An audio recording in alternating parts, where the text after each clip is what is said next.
Race classes के नए series में आपका स्वागत है। सबसे पहले आज हम लोग क्लास 10 का मैथमेटिक्स के अंतर्गत फर्स्ट चैप्टर यानी जिसे कहते हैं हम लोग रियल नंबर्स रियल नंबर्स उसको हम लोग पढ़ेंगे, जिसमें हम रियल नंबर्स के सबसे पहले यानी जितने भी कॉन्सेप्ट होंगे उस सारे कॉन्सेप्ट को हम लोग क्लियर करेंगे थ्योरी के जरिए। जो भी इसके अंतर्गत थ्योरी है वो उसके पहले हम लोग समझेंगे, उसके बाद एनसीईआरटी के साथ प्रॉब्लम्स को हम लोग सॉल्व करेंगे। तो देखिए, पहले हम लोग का चैप्टर का नाम है रियल नंबर्स, जिसे हम लोग बोलते हैं वास्तविक संख्या, जिसे वास्तविक संख्या बोला जाता है या वास्तविक संख्याएं बोल सकते हैं हम लोग इसको, वास्तविक संख्याएं। अब हम लोग समझते हैं इसको। इसमें देखिए दो वर्ड है, एक आपका रियल, दूसरा आपका नंबर्स। तो पहले हम लोग समझते हैं नंबर्स के बारे में, संख्या के बारे में। तो इस संख्या को हम लोग जानते हैं। तो देखिए, संख्या का डिफिनेशन ना दो तरीके से होगा। इसमें से हम लोग पहले आते हैं हम लोग नंबर्स पे, संख्या पे। इसको हम लोग डिफाइन करते हैं। तो संख्या की जो परिभाषा होती है, जो थियोरिकल परिभाषा है, जो हम लोग बुक पुस्तक यानी जो आपका बुक्स है उनमें देखते हैं, उनके अंतर्गत ये होता है कि संख्या का डिफिनेशन कुछ इस प्रकार हो जाता है कि एक अंक गणितीय मान जो किसी शब्द, प्रतीक या आकृति का उपयोग करके व्यक्त किया जाता है। यानी कोई भी अंक गणितीय मान जिसमें हम लोग तीन चीजें, जैसे कि आपका शब्द है, प्रतीक है, आकृति, ये तीनों का उपयोग करके व्यक्त किया जाता है, जो किसी मात्रा का प्रतिनिधित्व करता है। और ये क्या दर्शाता है? आपका क्वांटिटी दर्शाता है। मात्रा यानी क्वांटिटी को दर्शाता है, उसे संख्या कहा जाता है। अब जैसे शब्द देखो क्या हो गया, शब्द के रूप में हम लोग समझेंगे तो 100, फिर इसको हम लोग बोलते हैं 10, ऐसे जितना वाला आपका होता है वो आपका क्या कहलाएगा? संख्या कहलाता है। फिर सिंबल के रूप में हम लोग पढ़ते हैं थीटा, फाई, साई, ऐसे कुछ वर्ड जो है उसको जानते हैं हम लोग। आकृति के रूप में हम लोग देखते हैं त्रिभुज, चतुर्भुज, वृत्त, ये सारे देखते हैं। तो इन सभी को, ये सभी जो भी है उनसे यदि प्रदर्शित किया जाता है, प्रतिनिधित्व किया जाता है, जो अंकगणितीय मान है उसे हम लोग क्या बोलते हैं? संख्या कहते हैं। अब देखिए, इस संख्या का उपयोग कहाँ किया जाता है? गिनती तथा गणना में किया जाता है। संख्या का उपयोग गिनती तथा गणना में किया जाता है। दूसरे रूप में हम लोग संख्या का डिफिनेशन पढ़ेंगे कि गिनती के अंकों को हम लोग संख्या बोलते हैं। ये जो आपका काउंटिंग नंबर है उसको हम लोग संख्या बोलते हैं। सरल डिफिनेशन है, आसान, यानी सबसे आसान भाषा का डिफिनेशन यदि हम लोग संख्या का डिफिनेशन दे तो गिनती के अंकों को संख्या कहते हैं। लेकिन इसका एक्सेप्शनल जो है वो हो जाता है, आपका अपवाद जो है वो हो जाता है जीरो। जीरो को ना हम लोग काउंटिंग में शामिल नहीं करते हैं। जीरो या तो किसी भी चीज़ को या फिर किसी भी को स्टार्ट करने के लिए किया जाता है, और जीरो या तो एंड करने के लिए किया जाता है। हम लोग काउंटिंग में इसलिए रखते नहीं है। जीरो को स्टार्ट या एंड करने के लिए उपयोग किया जाता है काउंटिंग में, लेकिन वो काउंटिंग में शामिल नहीं होता है। तो ये आपका अपवाद हो जाएगा जीरो। अब देखिए, यहाँ पर हो जाएगा आपका। आगे हम लोग समझते हैं कि संख्या आया कहाँ से। तो देखो, संख्या जो है वो लिया गया है आपका, संख्या पद्धति जो है अरब की सभ्यता से लिया गया है, जिसको हम लोग ना उधर की भाषा में हिंदू अरबियन सभ्यता बोलते हैं। अब इसमें पहला लॉजिक हो जाएगा, ये वर्ड को हम लोग समझते हैं सभ्यता होता क्या है। तो सर्वप्रथम समझेंगे सभ्यता होता क्या है। सभ्यता देखिए क्या, पहले के लोग ना ज़्यादातर नदी के किनारे बसते थे, क्योंकि उन्हें पानी का अभाव होता था, जल का अभाव होता था, तो वो नदी से ये सारी चीज़ों को की आपूर्ति करते थे।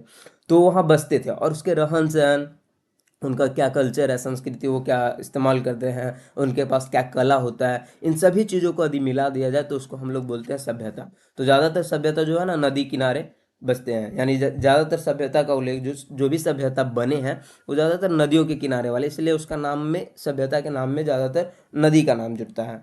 अब इसको हम लोग देखिए समझते हैं इसको, सभ्यता, यहाँ पर समझते हैं सभ्यता किसे कहते हैं। सभ्यता में आते हैं हम लोग। देखिए, सभ्यता जो है वो क्या होगा? नदी के किनारे, यानी लोग जो बसते हैं, और ये जो भी कल्चर यानी जिनका रहन सहन बोल सकते हो, या फिर ये जिन भी संस्कृति का पालन करते हैं या फिर जिस कला का इस्तेमाल करते हैं वो सारी का मिश्रण, यानी ये सब को संयुक्त रूप से हम लोग मिश्रित रूप से मिश्रण को हम लोग क्या बोलते हैं, सभ्यता बोलते हैं। सभ्यता प्रमुख रूप से देखे होंगे सारा जो पुरानी सभ्यता है, जिसमें से आती है आपका मिस्र की सभ्यता, मिस्र की सभ्यता, ये आपका मिस्र की सभ्यता। फिर इसके बाद होता है आपका, हम लोग पढ़ते हैं मेसोपोटामिया की सभ्यता। ये सब थोड़ा सा जान लेते हैं, हालांकि ये मैथ के अंतर्गत ये सब आता नहीं, लेकिन थोड़ा सा समझ लेते हैं। मेसोपोटामिया की सभ्यता, और फिर उसके बाद चीन की सभ्यता बोलते हैं हम लोग। हालांकि ये दक्षिण चीन है, जो नदी है आपका सागर है उसके किनारे वाला एरिया को दक्षिण चीन की सभ्यता, ऐसा चीन की सभ्यता है, दक्षिण चीन साउथ में लगाती है। फिर इसके बाद होता है हम लोग और सबसे पॉपुलर पढ़े हैं, जो है सिंधु घाटी सभ्यता, सिंधु घाटी सभ्यता। ये सब सारे सभ्यता ना नदी के किनारे बसे हैं, जिसमें से मिस्र की सभ्यता को ना हम लोग नील नदी की देन बोलते हैं, नील नदी की देन कहा जाता है। यानी इस सभ्यता को बोला जाता है कि नील नदी था, इसके लिए सभ्यता बना, तो इस सभ्यता को हम लोग नील नदी का देन कहते हैं। तो मिस्र की सभ्यता, मिस्र किस लिए फेमस है? मिस्र देखिए, मिस्र में आपका गीजा का पिरामिड है, मिस्र में गीजा का पिरामिड है। अब गीजा का पिरामिड क्या है? हम लोग पढ़ते हैं दुनिया के 7 अजूबे, जिसमें से पहला अजूबा जो है वो क्या है आपका, मिस्र के गीजा का पिरामिड ही है। अब इस पिरामिड में है क्या? इस पिरामिड में आपका, इस पिरामिड में लाश को रखा गया है, इस पिरामिड में लाश को रखा गया है, यानी इसके अंतर्गत आपको लाश को रखा गया है। और लाश को ना सुरक्षित रखा गया है। लाश को सुरक्षित रखने के कारण ये मतलब ये क्या करते हैं, इन लोग ना एक खास प्रकार के मसाले का इस्तेमाल करते हैं, जिसको हम लोग बोलते हैं ममीज। ममीज मसाला जो है आपका अल्केन, अल्डिहाइड, ऐसे ना कार्बनिक यौगिक से मिलकर बने होते हैं। ये सारे कार्बनिक यौगिक से मिलकर बने होते हैं ममीज। इनको ना लाश के ऊपर लेप लगा दिया जाता है, जिसके कारण ना बहुत ज़्यादा दिनों तक सुरक्षित रहता है, और देखने पे वैसे ही जैसे पुराने हैं, पुराने यानी जो जब ये मृत शरीर हुए या फिर जब बड़ी लाश बनी, वैसे का वैसे ही रह जाते हैं। तो दुनिया का पहला अजूबा यही है, मिस्र में जो गीजा का पिरामिड है, जहाँ पे लोग लाश को देखने के लिए जाते हैं, और लाश वैसा ही दिखाई देता है, जो राजा रानी की लाश है वो ऐसा ही दिखाई देता है। तो ये हो गया सभ्यता। जैसे हम लोग और पढ़ते हैं सिंधु घाटी की सभ्यता, ये सबसे फेमस सभ्यता थी हमारी आसपास के, यानी जो भारत, पाकिस्तान, अफगानिस्तान, ये सारे बलूचिस्तान, जो भी आपके देश हैं वो इस घाटी सभ्यता के लोग ही हैं, यानी जो विकसित लोग हैं। तो ये सभ्यता आपका, इनमें से बहुत सारे नगर वगैरह, तो ये तो मैथ का क्लास है तो इसमें हम ज़्यादा नहीं जाएंगे। आगे चलते हैं हम लोग, सभ्यता हो गया क्लियर। नेक्स्ट, अब देखिए, यहाँ से हम लोग एक डिफिनेशन हम लोग पढ़ रहे थे, यहाँ पर संख्या पद्धति सभ्यता हम लोग सीख चुके हैं। अब आगे क्या है आपका, अगला वर्ड है शून्य की खोज। पहले हाँ देखिए, एक वर्ड है आपका गणित का सबसे इम्पोर्टेंट डिजिट माना जाए तो वो शून्य होगा। शून्य की खोज, अब देखिए जितने भी संख्या है वो ध्यान रखेंगे अरब की सभ्यता से बनी हुई संख्या है, यानी सब हिंदू अरबियन सभ्यता, जो आपका सऊदी अरब वाला जो इलाका, अमीरात वाला इलाका है, वो सब वो जो वहाँ के लोग हैं, उस सभ्यता में सारे संख्या का, समझ जाइए कि सारे संख्या की उत्पत्ति उधर से हुई है। लेकिन जो शून्य का खोज, या फिर बोल सकते हैं हम लोग शून्य का उल्लेख या शून्य का जिक्र जो किया गया है, वो सबसे पहले ब्रह्मगुप्त ने की थी। शून्य की खोज का जिक्र किसे माना जाता है? ब्रह्मगुप्त ने सर्वप्रथम किया था, लेकिन इन्होंने उल्लेख नहीं किया, और प्रथम उल्लेख जो है आपका आर्यभट्ट की पुस्तक आर्यभट्टियम में मिला है। जैसे कि आपका देखे होंगे गुरुत्वाकर्षण का उपयोग, सॉरी, गुरुत्वाकर्षण के बारे में सर्वप्रथम गैलीलियो ने बताया, लेकिन कोई प्रैक्टिकली रूप से उन्होंने थ्योरी नहीं दिया था। और उसके बाद न्यूटन ने थ्योरी दिया, तो उनका नाम हुआ कि गुरुत्वाकर्षण का खोज न्यूटन ने किया था, लेकिन उसका शुरुआत गैलीलियो ने किया था। उसी तरह क्या है आपका जीरो का खोज है, जीरो का सर्वप्रथम जिक्र जो है आपका ब्रह्मगुप्त ने किया था, जो खगोलविद भी थे, एस्ट्रोलॉजर भी थे, मैथमेटिशियन भी थे। और इसका प्रथम उल्लेख कहाँ मिलता है? आर्यभट्ट की पुस्तक आर्यभट्टियम में मिलता है। आर्यभट्ट की एक ही पुस्तक है आर्यभट्टियम, इसमें बहुत सारे अध्याय हैं, और वही अध्याय में सारी चीज़ों का जिक्र किया गया है। तो ये आपका ये शून्य बहुत इंपॉर्टेंट, समझ जाइए गणित का सबसे इम्पोर्टेंट फैक्टर है। इसके बाद हम लोग आगे सीखेंगे। ये सभ्यता हो गया। अब देखिए संख्या जो होता है वो ना दो प्रकार का हम लोग मेन रूप से समझते हैं संख्या दो टाइप का होता है। एक को हम लोग बोलते हैं काल्पनिक संख्या, एक को बोलते हैं वास्तविक संख्या। और यही संख्या का चैप्टर हम लोग को पढ़ना है 10th क्लास में। 10th के अंतर्गत हम लोग को यही वाला आपका क्या है, पढ़ना है। तो संख्या जो आपका दो प्रकार का हो जाएगा, एक काल्पनिक बोला जाएगा, दूसरा वास्तविक संख्या बोला जाएगा। अब पहले हम लोग वास्तविक संख्या समझते हैं। ये वाला कॉलम इधर आना चाहिए था, ये इधर आ गया। तो वास्तविक संख्या पहले हम लोग समझते हैं, वास्तविक संख्या किसे कहते हैं। तो देखिए वास्तविक संख्या जो है उसको समझते हैं आगे। वास्तविक संख्या जो है आपका रियल नंबर जो है, वो क्या है, वैसा संख्या जिसका अस्तित्व का मान हो, यानी जिसके मान का अस्तित्व हो। यानी वो क्या है, जैसे कोई भी संख्या उसका वैल्यू है तो वो ना एग्जिट करता है। एग्जिट करने का मतलब क्या है, उसका वैल्यू एग्जिट करने का मतलब यह है कि उसका मान हम लोग जानते हैं। तो वैसी संख्या को हम लोग बोलते हैं वास्तविक संख्या, यानी जिसके मान का अस्तित्व हो। लेकिन आधुनिक गणित में क्या कहा गया है, इसका डिफिनेशन ना डिफाइन किया गया है परिमेय और अपरिमेय के मिश्रण को। यानी जब हम लोग परिमेय संख्या और अपरिमेय संख्या दोनों को मिला देते हैं तो जो संख्या बनती है उसे हम लोग बोलते हैं वास्तविक संख्या। अब वास्तविक संख्या जो है वो वास्तविक संख्या को ना एक और रूप से हम लोग डिफाइन कर सकते हैं, जिसमें क्या है कि वैसी संख्या जिसे हम संख्या रेखा पर प्रदर्शित कर सके वास्तविक संख्या कहलाती है। तो वास्तविक संख्या को हम लोग ना संख्या रेखा, जिसको हम लोग बोलते हैं नंबर लाइंस, संख्या रेखा पर क्या करते हैं हम लोग, प्रदर्शित करते हैं, प्रदर्शित करते हैं। तो ये आपका क्या कहलाता है, वास्तविक संख्या कहलाता है। और हम लोग समझेंगे अब आगे की परिमेय और अपरिमेय क्या है, ये दोनों संख्या और इसी के मिश्रण को हम लोग बोलते हैं वास्तविक संख्या। और दूसरा आपका होगा काल्पनिक संख्या। तो देखिए काल्पनिक संख्या जो होगा, काल्पनिक संख्या किसे कहेंगे उसको समझ लेते हैं। काल्पनिक संख्या जो होगा वैसी संख्या जिसमें क्या आपका रहेगा, काल्पनिक में आएंगे हम लोग, वैसी संख्या जो अंडर रूट के अंतर्गत हो और ऋणात्मक मान रखता हो। यानी काल्पनिक संख्या एक ही टाइप की संख्या होगी, और वो संख्या कैसी होगी, रूट के अंदर ना माइनस वर्ड लिखा रहेगा, रूट-4, रूट-8, रूट-7, रूट-6, ऐसे आपका लिखा रहेगा। तो ये सारी संख्या कहलाती है काल्पनिक संख्या। अब क्यों है ये काल्पनिक संख्या, उसको आगे हम लोग सीखते हैं। देखो काल्पनिक संख्या ये क्यों है, काल्पनिक संख्या में आते हैं हम लोग।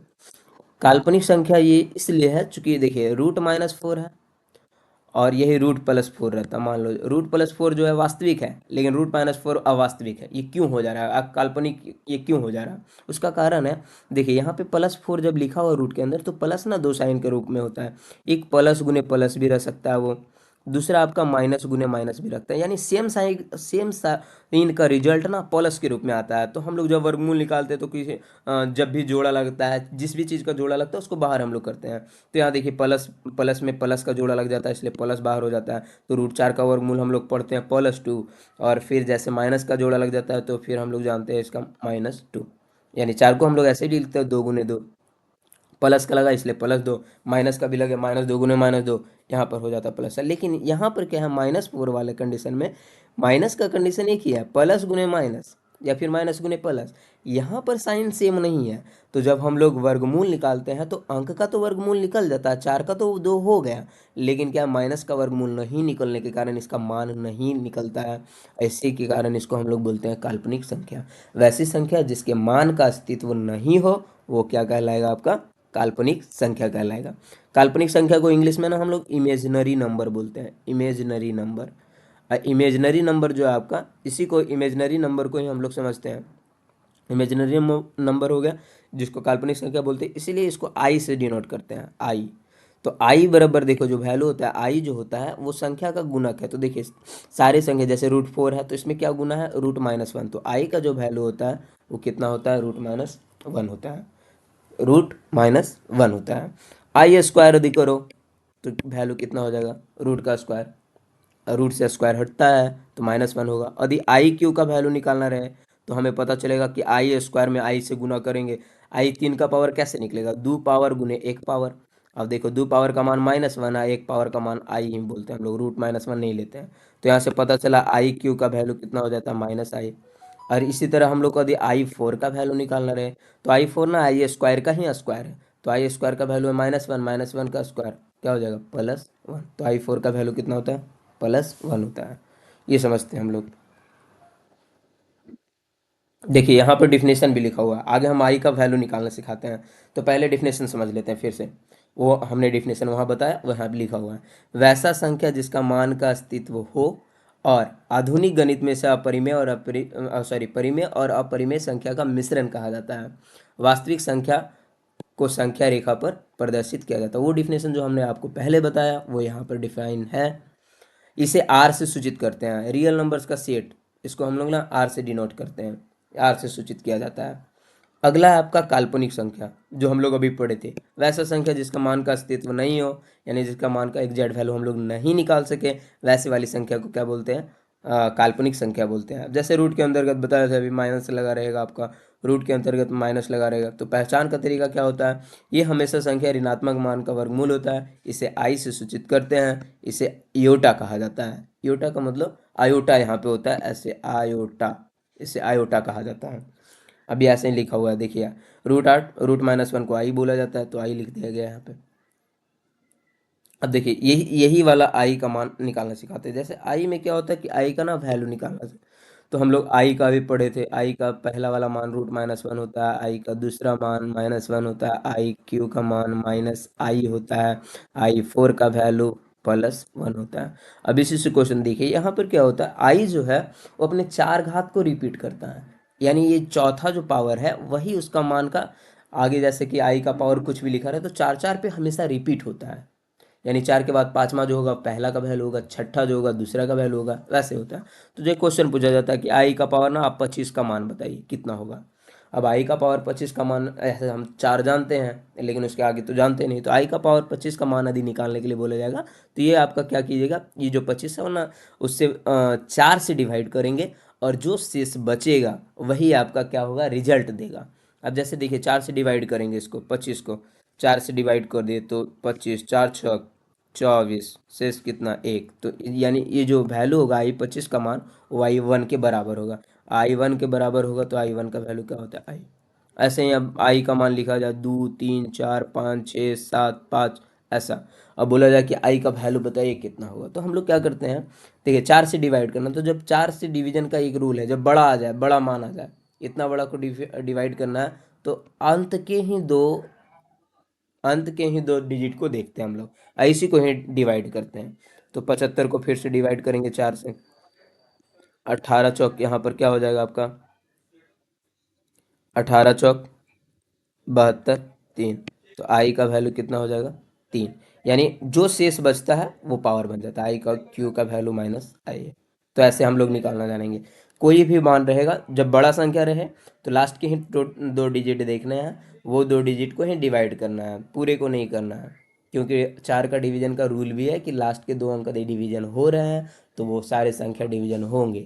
तो इसीलिए हम लोग लास्ट का देखते हैं। आई का पावर कोई हमसे बोला जाए कि 35 का मान क्या होगा, तो आई का पावर 35, फिर पावर चार से भागा दे, 4×8 = 32, तो 3 शेष बचेगा। आई का पावर 3 का वैल्यू कितना होता है, -1 होता है ये। अब मान लो कि कभी कभी कटने वाला दे जाए, आई का पावर 40 पूरा का पूरा कट जाए, तो जब पूरा का पूरा कट जाता है तो उसका वैल्यू ना 1 होता है। डायरेक्ट हम लोग याद रखेंगे उसका वैल्यू क्या हो जाता है, जो चार से पूरा कट जाए उसका वैल्यू 1 होता है। तो यह है आपका आई का वैल्यू निकालना सिखाया। आगे अब देखिए यहाँ पर हम लोग को सीट पढ़ना था। ये यहाँ से हम लोग को आगे से समझना है कि कुछ प्रमुख संख्याओं के बारे में जानना है कि कौन कौन सी संख्याएं होती है जो वास्तविक संख्या के अंतर्गत आती है। देखिए वास्तविक और काल्पनिक दो टाइप का है, और वास्तविक के अंतर्गत ही ना बहुत सारी संख्याएं आएगी, जिसमें से पहला है आपका सम संख्या। इसका ना डिफिनेशन आप पहले से पढ़े हुए हैं, ठीक। तो सम संख्या का डिफिनेशन हम लोग समझते हैं। सम संख्या किसे कहते हैं हम लोग, तो वैसी संख्या जो दो से भाज्य हो या जिसके इकाई अंक, मान लो कि देखो ये डिफिनेशन से चलेंगे, वैसी संख्या जो दो से कटे, तो बहुत सारी संख्याओं को हमको काट के देखना पड़ेगा कि जो भी बड़ा संख्या लिखा रहे 4 6 8 3 2 1, तो हमें काट के भागा देना होगा। तो ये भागा देने से बचने के लिए फिर हम लोग दूसरे डिफिनेशन से चलते हैं, पहचानते हैं कि जिसके इकाई अंक 0 2 4 6 8 हो, यानी जिसका यूनिट डिजिट जो होगा वो क्या होगा आपका 0 2 4 6 8 है। जैसे यूनिट डिजिट में यहाँ देखिए 30 है, तो यूनिट डिजिट आपका 3 है, तो ये हो जाएगा आपका 28 है, 20 है, 4 है, 2 है। यूनिट डिजिट में 2 4 0 8 6 ये सारे रहेंगे तो क्या कहलाएंगे, सम संख्या। अब यहाँ पे एक और बात है कि जीरो कैसी संख्या है, कोई बोला जाए कि जीरो कैसी संख्या है, सम है या विषम है, यानी इसको डिवाइड करते हैं यदि हम सम और विषम में, तो जीरो कैसी संख्या है। तो जीरो जो है वो आपका कैसी संख्या, उसको समझते हैं यहाँ पे। जीरो का कंसेप्ट समझते हैं, टोटल कंसेप्ट जीरो का। देखिए, जीरो कंसेप्ट में आते हैं हम लोग। तो जीरो जैसे देखिए, हम लोग जीरो सम है या विषम है, इसे डिफाइन करने के लिए, इसे समझने के लिए एक एग्जांपल लेते हैं। ऐसा एग्जाम्पल होता है कि यदि कोई भी संख्या में दो घटाया जाए ना तो सेम रिजल्ट आता है। जैसे कि मान लो कि संख्या 17 है, 17 विषम है, यदि हम दो घटा दें तो 15 आएगा, दो घटा दें 13 आएगा। तो जब भी दो घटाते हैं तो सेम रिजल्ट, यदि 17 विषम है तो 15 भी विषम होगा, 13 भी विषम होगा, 11 भी विषम होगा, 9 भी विषम होगा, 7 भी विषम होगा, 5 भी विषम होगा, 3 भी विषम होगा, एक भी विषम होगा, ऐसे आपका। तो इसी तरह क्या होगा, यदि हम दो घटाते जाते हैं तो जो रिजल्ट है पहले से वही रिजल्ट आते जाता है। तो देखिए, तीन है, एक है, यदि एक में हम दो घटाएंगे तो क्या आएगा आपका -1। इस सीरीज में कहीं पे आप देख रहे हैं जीरो नहीं आएगा। तो इससे ये पता चलता है कि जीरो विषम नहीं है। आप सम कैसे है, सम में हम लोग दो घटाएंगे, 16 में से दो 14, 12, 10, 8, 6, 4, दो, दो में से दो जीरो। तो ये पता चलता है कि सम संख्या के सीरीज में शामिल होता है। इसलिए जीरो को यदि ये करना रहे तो कितने लोग बोलते हैं जीरो ना सम है ना विषम है, ये गलत है। जीरो आपका क्या हो जाएगा, सीरीज के अनुसार जीरो आपका क्या होगा, सम होगा, क्योंकि सम के ही सीरीज में जीरो शामिल होता है। तो ये आपका हो गया जीरो का। आगे हम लोग सीखते हैं जीरो के बारे में, आगे और भी सीखेंगे, डिवाइड का रूल, ये सारी संख्याएं। अब आगे आते हैं हम लोग, विषम संख्या, ऑड नंबर, वैसा संख्या जो दो से भाज्य नहीं हो या फिर जिसका यूनिट डिजिट, बड़ा जितने भी डिजिट होंगे उसका यूनिट डिजिट 1 3 5 7 9 हो, तो वैसी वाली संख्या को हम लोग विषम संख्या बोलते हैं। जैसे 3 5, यहाँ पे देखिए यूनिट डिजिट के रूप में एक है, फिर 3 है, फिर 7 है, 9 है। तो ये सारी क्या कहलाएगी आपकी, विषम संख्या कहलाएगी, जिसमें 1 3 5 7 9 कोई भी यूनिट डिजिट में नजर आ जाएगा, वो आपका ऑड नंबर होगा। ये पहले से आप पढ़े हैं 10th क्लास, ये 5 क्लास का ये आपका बेस है। 5 क्लास में भी पढ़ते होंगे, 6 क्लास में, ये पीछे ही पढ़ते होंगे, लेकिन क्या है, इसका योजना बहुत आगे की तरफ होता है। हम लोग डिफाइन में वहाँ यही पढ़ते थे, वैसे संख्या जो दो से नहीं कटे, यूनिट डिजिट के ऊपर नहीं पढ़ते हैं, तो यूनिट डिजिट के ऊपर सीखना होगा हम लोग को। अगला है प्राकृतिक संख्या। प्राकृतिक संख्या, गिनती की संख्या को प्राकृतिक संख्या कहते हैं। गिनती की संख्या को प्राकृतिक संख्या बोलते हैं, यानी वैसी कोई भी संख्या जो काउंटिंग में शामिल हो, वैसी संख्या को हम लोग क्या बोलते हैं, प्राकृतिक संख्या बोलते हैं। इसे एन से सूचित किया जाता है, इसे एन से सूचित किया जाता है। अब देखिए यहाँ पे क्या है ना, ये जो वर्ड है ना एन, वो क्या है, समूह को दर्शाता है।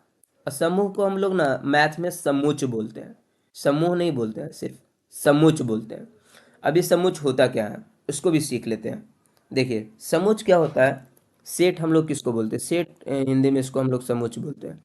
समुच्च का मतलब होता है ग्रुप, समूह। लेकिन क्या है कि उस समूह में ना वैसी चीजें रहेंगी जो परिभाषित हो, तो इसको हम लोग बोलते हैं परिभाषित पदों का समूह।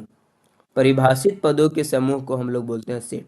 तो सेट क्या होता है, एक वर्ड होता है जिस जो डिफाइन करता है बहुत सारी चीज़ों को, वो संग्रहित रखता है। अब जैसे देखिए सेट में एक बात और ध्यान रखना है हम लोग को, कि समूह में परिभाषित पद होना चाहिए। कुछ पद जो है ना वो परिभाषित नहीं है। जैसे समझते हैं, देखिए 3 4 वर्ड है, जिसमें से एक वर्ड है अच्छा, दूसरा वर्ड है आपका खतरनाक, तीसरा वर्ड है आपका सुंदर। ये 3 वर्ड मेन रूप से ये डिफाइन नहीं है। अब देखो जैसे समझो कि अच्छा, कोई भी मान लिया जाए कि कोई विद्यार्थी को हम अच्छा बोल रहे हैं, कोई स्टूडेंट जो है आपका अच्छा है, तो कैसे अच्छा है, यदि मान लिया जाए कि वो क्लास डेली आता है तभी अच्छा है, या फिर समझ आए कि वो अच्छा पढ़ता है सिर्फ, बाकी वो बाकी टाइम में वो आपका समझ आए कि कुछ और वैसे काम करता है जो अच्छे नहीं है उसके लिए, या फिर समझ आए कि वो सही नहीं है, तो क्या वो अच्छा है। यानी हम लोग अच्छा को ना मेन रूप से डिफाइन नहीं कर पाएंगे कि अच्छा किससे बोलेंगे। अच्छा का कोई अपना डिफिनेशन नहीं होगा, तो अच्छा वर्ड डिफाइन नहीं है। तो अब बोला जाए कहीं पे कि अच्छे लड़के का समूह, या अच्छे विद्यार्थियों का समूह, या अच्छे लड़कियों का समूह, तो ये सारे क्या होंगे, सेट नहीं होंगे, समुच्च नहीं कहलाएगा, ग्रुप नहीं कहलाएगा, क्योंकि अच्छा वर्ड डिफाइन नहीं है। वैसे ही आपका खतरनाक, अब खतरनाक को हम लोग कैसे बोलेंगे, मान लीजिए खतरनाक जानवरों का समूह बोला जाए, तो ये बोला जाए कि सेट है कि नहीं, समूह बना सकते हैं हम लोग कि नहीं, सेट बना सकते हैं मैथ के अंतर्गत कि नहीं, तो नहीं होगा। क्यों? क्योंकि खतरनाक वर्ड डिफाइन ना, जैसे बोला जाए खतरनाक जानवरों का समूह, खतरनाक जानवरों का समूह बोला जाए, तो ये सेट होगा? नहीं होगा। क्यों नहीं होगा? क्योंकि खतरनाक वर्ड डिफाइन नहीं है। अब मान लीजिए कि खतरनाक जानवर किसको बोलेंगे? जो आपको, मतलब जो आपका जान ले ले, वैसा हमला करके जान ले ले, वैसे वाले को बोलेंगे। या फिर वैसा जो आपका सिंह के ऊपर वार करते, सिंह से वार करते हैं, वैसे जानवर को बोलेंगे। या फिर मतलब कैसे जानवर को बोलेंगे, ये डिफाइन नहीं है कि खतरनाक वो मेरे लिए होगा। तो वैसे उसको हम लोग बोलते हैं, सेट नहीं बोलते हैं। वैसे ही सुंदर है, सुंदर वर्ड डिफाइन नहीं है कि जिसका नाक लंबा होगा वही सुंदर है, जिसका होठ चौड़ा रहे वही सुंदर है, जिसका आँख बड़ा बड़ा रहे वही सुंदर है। यानी सुंदर वर्ड क्या है आपका? डिफाइन नहीं है। सुंदर को हम लोग डिफाइन नहीं कर सकते हैं। तो सुंदर लड़कियों का समूह मान लो, बोला जाए कि सेट होगा मैथ के अंदर? नहीं होगा। क्यों नहीं होगा? सुंदर वर्ड डिफाइन नहीं है। इसलिए देख लिए, ज़्यादा सुंदरता के ऊपर ध्यान नहीं देना होता है। तो सुंदर वर्ड आपका डिफाइन नहीं है। नेक्स्ट, आगे हम लोग सीखेंगे। देखिए इसके अंतर्गत ये आपका, अब देखो यहीं पे हम पहले ये सीख लेते हैं। यहाँ पे जीरो का कॉन्सेप्ट, जीरो को ना हम लोग डिवाइड करने के ऊपर बहुत सारे कॉन्सेप्ट को हम लोग समझेंगे। इसके पहले हम लोग पूर्ण संख्या पहले समझ लेते हैं, उसके बाद जीरो को समझेंगे। ओके, पहले आगे आते हैं पूर्ण संख्या में। तो देखिए पूर्ण संख्या किसको बोलते हैं? अभी पढ़े थे प्राकृतिक संख्या की, गिनती के अंकों को प्राकृतिक संख्या कहते हैं। तो उसी तरह आपका पूर्ण संख्या, पूर्ण संख्या में क्या जाता है? जीरो शामिल होता है। गिनती की संख्या में जीरो शामिल करने पर बना संख्या क्या कहलाता है? पूर्ण संख्या कहलाता है। गिनती की संख्या में यदि हम जीरो को शामिल कर दें तो जो बना संख्या है वो क्या कहलाएगा? पूर्ण संख्या। पूर्ण संख्या का देखो डब्ल्यू से हम लोग सूचित करते हैं, डिनोट करते हैं। होल नंबर इसका इंग्लिश हो गया, डब्ल्यू इसका सेट का नाम हो गया। डब्ल्यू बोल दिया, इसका मतलब 0 1 2 3 4 5 इन्फिनेटिव तक। डब्ल्यू का मतलब ये हो जाता है, जीरो से लेके इन्फिनेटिव अनंत तक जाएगा, माइनस में नहीं जाएगा वो, इसका वैल्यू 5 6 7 ऐसे इन्फिनेटिव तक। अब इसमें देखिए एक यहाँ पे सेंटेंस आ जाता है, स्टेटमेंट आता है कि सभी प्राकृतिक संख्या पूर्ण संख्या होता है, परंतु सभी पूर्ण संख्या प्राकृतिक संख्या नहीं होता है। अब क्यों बोला जाता है ऐसा? कि हम लोग पढ़ते हैं प्राकृतिक संख्या गिनती की संख्या को बोलते हैं, 1 से शुरू होता है, 1 2 3 4 5, ये आपका नेचुरल नंबर एन का सेट। अब इसी में क्या है, ये प्राकृतिक संख्या है। अब पूर्ण संख्या का डेफिनेशन क्या होता है? कि जीरो से जो शुरू हो। अब जैसे देखिए जीरो से डब्लू नंबर 0 1 2 3 4 5, तो इसमें देखिए नेचुरल नंबर ना होल नंबर में आ गया, यानी सारे नेचुरल नंबर होल नंबर में आ गए हैं। इससे ये पता चलता है सारे प्राकृतिक संख्या पूर्ण संख्या है, लेकिन होल नंबर का जीरो नेचुरल नंबर में नहीं आया। इससे ये पता चलता है कि सभी पूर्ण संख्या प्राकृतिक संख्या नहीं होता है। क्लियर? यानी जीरो के कारण ही ऐसा होता है, जीरो पूर्ण संख्या है लेकिन प्राकृतिक संख्या नहीं है, जिसके कारण ऐसा होता है। अब आगे हम लोग समझेंगे इसको। पूर्ण संख्या हो गया। नेक्स्ट, अगला है आपका पूर्णांक संख्या। अब देखिए पूर्ण संख्या के बाद हम लोग आगे पढ़ेंगे पूर्णांक संख्या, यानी जिसको बोलते हैं सेट ऑफ इंटीजर्स, पूर्णांक संख्या। तो किसी भी संख्या का पूर्ण मान, यानी इसमें दशमलव वगैरह की पत्ती नहीं आएगी, पूरा पूरा अंक रहेगा और प्लस में और माइनस में। जैसे +4 लिखा है, -3 लिखा हो, तो इसको हम लोग पूर्णांक बोले। ये नहीं कि -3.5 है तो 3.5 को हम लोग पूर्णांक में नहीं रखेंगे। क्यों? क्योंकि पूरा पूरा अंक चाहिए और धनात्मक तथा ऋणात्मक मान चाहिए, या तो प्लस वाला मान चाहिए या तो माइनस वाला वैल्यू चाहिए। वैसी वाली संख्या को हम लोग पूर्णांक संख्या बोलते हैं। यानी वैसी संख्या जो धनात्मक भी हो, ऋणात्मक भी हो, और साथ ही साथ उदासीन हो। उदासीन किसको बोलते हैं? जिसके ऊपर ना प्लस चार्ज होता है ना माइनस चार्ज होता है। आगे हम लोग समझते हैं। पूर्णांक संख्या को ना 3 भागों में डिवाइड किया गया है, एक घन पूर्णांक, एक उदासीन और एक ऋण। घन पूर्णांक का मतलब ये होगा जिसके पास ना प्लस चार्ज लगा होता है, उसको हम लोग बोलते हैं। जैसे +5 लिखा रहे, +4 लिखा रहे, +3 लिखा रहे, +2 लिखा रहे, +1 लिखा रहे, ऐसी वाली संख्या को हम लोग ना पूर्णांक संख्या बोलते हैं। प्लस यानी घन पूर्णांक बोलते हैं। दूसरा आपका ऋण, ऋणात्मक पूर्णांक जो माइनस में होता है, जैसे -5, -4, -3, -2, -1, ऐसा वाला। अब एक क्या होता है, एक पूर्णांक ऐसा भी है जो ना प्लस है ना माइनस है, जिसको हम लोग बोलते हैं न्यूट्रल। ये वाला पूर्णांक को हम लोग क्या बोलते हैं? जीरो। एक ही ऐसा है, उदासीन पूर्णांक के रूप में एक ही आएगा, वो आपका आएगा जीरो। जीरो को उदासीन पूर्णांक बोलते हैं। न्यूट्रल, न्यूट्रल में देखे होंगे वैसा जो भी आपका गाड़ी का गियर होता है, ना आगे का ना पीछे का, वैसे वाले को हम लोग बोलते हैं न्यूट्रल। यानी वैसी कंडीशन गाड़ी की जिसमें ना आगे का गियर लगा सको आप, ना ही पीछे की गियर आप लगाते हैं, तो वैसे वाले कंडीशन को हम लोग न्यूट्रल बोलते हैं। तो इंग्लिश में उसी न्यूट्रल को हम लोग उदासीन पूर्णांक बोलते हैं। उदासीन पूर्णांक के रूप में याद रखिएगा एक ही होता है, जीरो। और जीरो के बारे में अभी पढ़ेंगे। जीरो बहुत ही यूनिक है मैथ के अंतर्गत। नेक्स्ट आगे हम लोग पूर्णांक हो गया। अब पूर्णांक का एक और टाइप समझते हैं। देखिए, पूर्णांक में ये तो हुआ नंबर के अंतर्गत। एक पूर्णांक जो होता है ना, वर्ड के अंतर्गत आएगा आपका, जिसमें क्या रहेगा वो, कि कोई भी अक्षर के साथ ना ABCD का कोई भी अक्षर रहेगा। कोई भी अक्षर जो होगा उसके साथ ना ABCD का कोई अक्षर रहेगा, उसे भी हम लोग पूर्णांक समझते हैं। जैसे 4 क्यू बोले या 3 है, कैसी संख्या है, ABCD का अक्षर लग जाए अंक के साथ, तो हम लोग समझेंगे वो क्या है, पूर्णांक है। अब ना पूर्णांक को डिफाइन भी करते हैं हम लोग। ये करते हैं कि पूर्णांक पता लगाते हैं सम है या विषम है। देखिए, पूर्णांक को ना दो टाइप में डिफाइन करते हैं ऐसे पूर्णांक को।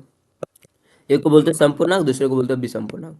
ये डिसाइड कैसे होता है, जैसे कि आपका लिखा रहे कहीं पे, ऐसे दे देगा आपका 4Q+2, ऐसे लिख देगा कि बताइए कैसा पूर्णांक है। फिर लिख देगा 6Q+5, बताइए कैसा पूर्णांक है। 3Q+2 कैसा पूर्णांक है, ऐसे लिख देगा आपको। तो सबसे पहले क्या करना होता है, जो भी आपका ये लिखा रहता है, जैसे 4Q+2 है तो हम लोग 4Q को डिसाइड करते हैं कि 4Q कैसा पूर्णांक है, और उसके बाद डिफाइन होता है कि ये पूर्णांक कैसा होगा। अब जैसे देखो, समझो 4Q है तो हम लोग ना क्या करते हैं, Q का मान ना 1 से लेके 1 2 3 तक रखते हैं। Q का मान 1, Q का मान 2, Q का मान 3, ऐसे रखते हैं हम लोग। तो 4Q है आपका। 4Q में Q का मान 1 2 3 रखेंगे तो देखो 4 × 1 कितना होगा, 4। 4 × 2 कितना होगा, 8। 4 × 3 कितना होगा, 12। 4 × 3 = 12। ये सारे संख्या क्या आ रहे हैं, 4 8 12, ये सब क्या है, सम है। तो इससे डिसाइड हो जाता है कि ये कैसा पूर्णांक है, आपका सम पूर्णांक है। यानी 4Q कैसा पूर्णांक है, सम पूर्णांक है। अब एक रूल होता है इसमें, जैसे कि देखिए सम पूर्णांक ये हो गया डिसाइड, सम है, और ये भी कैसी संख्या है, आपका सम है। तो सम plus sum equal to some होता है, हम लोग ऐसे समझते हैं। सम प्लस सम इक्वल टू होता है सम ही आएगा। सम प्लस विषम इक्वल टू विषम आता है हमेशा। अब विषम प्लस विषम इक्वल टू सम आता है। ये कॉन्सेप्ट होता है। अब इसी से हम लोग तय करते हैं विषम इंटू विषम इक्वल टू सम। अब यहाँ से पूछा जाएगा आपके 4Q+2 कैसा है, तो पहले 4Q डिसाइड कर लिए। 4Q पता चल गया, सम पूर्णांक, सम में सम बोल रहा है जोड़ने के लिए, तो सम प्लस सम इक्वल टू क्या हो जाएगा, रिजल्ट सम होगा। तो ऐसा कैसा पूर्णांक होगा, सम। अब यही बात यहाँ पे बोला जाए 6Q+1, तो देखिए यहाँ से 6Q का डिसीजन करेंगे तो Q का मान 1 रखेंगे तो 6 × 1 = 6 हुआ। Q का मान 2 रखेंगे तो 6 × 2 = 12। Q का मान 3 रखेंगे तो 6 × 3 = 18। इससे ये पता चला कि आपका क्या है, ये भी आपका देखिए सम रिजल्ट दे रहा है, तो सम है। अब यहाँ देखिए 6Q+5 के बारे में पूछ दिया जाए तो ये तो हमें पता चला सम है, और ये क्या है आपका विषम है। सम प्लस विषम इक्वल टू क्या होगा, विषम होगा। तो इसलिए पता चलेगा ये कैसा पूर्णांक हो जाएगा, आपका विषम हो जाएगा। तो ये डिसाइड करते हैं ऐसा। और ये मैथ हम लोग आगे सीखेंगे। क्वेश्चन 10th का ये आता है कि 6Q+1, 6Q+3, 6Q+5 प्रूफ करें कि आपका क्या है, विषम पूर्णांक है या सम पूर्णांक है, ऐसा प्रूफ करने के लिए आता है। तो उसको आगे हम लोग सीखेंगे इसी कॉन्सेप्ट में। अभी इस कॉन्सेप्ट समझना है सिर्फ। तो सम और विषम पूर्णांक का कॉन्सेप्ट हो गया क्लियर। पहले हम डिसीजन लेते हैं कि जो पूर्णांक हमें लिखा गया सम है या विषम है। अब जैसे इसी में एक और है 3Q+2। 3Q+2, यहाँ से इसको समझते हैं सम है या विषम। तो इसको कैसे तय करेंगे, फिर हम लोग लगाएंगे तो 3Q। तो 3Q, Q का मान हम लोग 1 2 3 रखेंगे। 3 × 1 = 3। Q का मान 2 रखेंगे, 3 × 2 = 6। Q का मान 3 रखेंगे, 3 × 3 = 9। इससे ये पता चलता है कि कभी कभी ना ये विषम भी आ रहा है, कभी कभी ना सम भी आ रहा है। सम विषम विषम, विषम सम विषम। तो इससे पता चलता है 3Q जो है वो सम भी है और विषम भी है। यानी सम भी है आपका, विषम भी है। तो 3Q+2 क्या होगा, मान लो कि सम और विषम है, इसमें भी सम और विषम जोड़ेंगे तो क्या होगा, विषम में सम जोड़ेंगे तो विषम आएगा, और सम में सम जोड़ेंगे तो सम आएगा। तो 3Q+2 का मान भी क्या होगा, ये जो भी होगा वो सम पूर्णांक भी होगा और दूसरा विषम पूर्णांक भी होगा।